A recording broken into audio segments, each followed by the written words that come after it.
Offline for 4 hours yesterday because of a computer glitch. Today, United Airlines still had some technical issues after the carrier was forced to ground all airplanes yesterday because of a glitch. And the Wall Street Journal's website is back up after, you guessed it, a computer glitch shut it down yesterday. So what exactly happened? Well, Scott Schober, our resident security expert, our cybersecurity expert, joining us right now. So, Scotty? Yeah, how you doing? Good, thank you. What happened, do you think?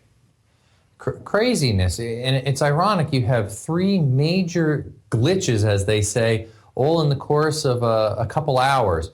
Very concerning there. With the stock market, very surprising because they have such redundancy and such backup on their systems, and they have great security there too, that it went down for that long. It's really the longest it's been down in history of the stock market, almost 2 years, set aside from the events that happened at 9/11. So extremely concerning, and of course they're going to have to win back investors' trust pretty quickly. So it's glad that it's up and running again, and they were in good fortune that they were able to get it up for almost an hour at the end of the day. About 3:10 it went back online yesterday, so they can close out all the open orders and kind of settle the day, which made a big difference for investors. Now, Scott, there was some word that Anonymous had tweeted something out before all of this happened. Have you been able to confirm there may be some kind of connection here or not?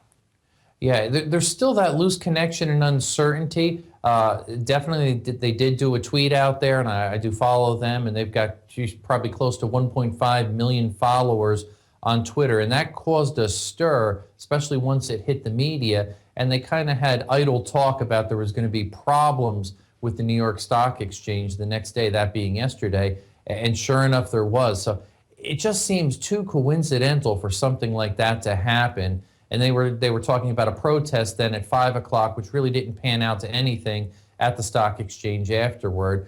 But there's a lot of tweets and a lot of buzz going on because of the words that Anonymous put out there, as well as all the other anonymous groups out there, because there sure is a lot of them around the globe. Well, because now we're looking at, of course, the Wall Street Journal, then the stock exchange. How would United Airlines play into this whole thing, you think?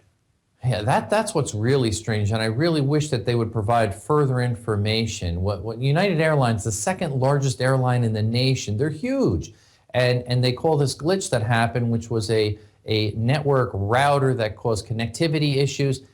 It doesn't seem to add up to me fully. I wish they would come out and disclose more information, what really happened and why they had to ground so many flights. And this comes off, if you look back, not too long ago, back in April, American Airlines had a glitch also with their mapping application on all the iPads. That caused major problems. I think 74 flights were delayed. Their systems were crashing. It was a complete disaster. So the airline industry as a whole needs to focus on better security, and they have to have better backup plans in place. And otherwise, travelers are going to stop traveling. This is huge. Scott Schober, thank you very much for joining us from NYC. We appreciate it as always. Thank you.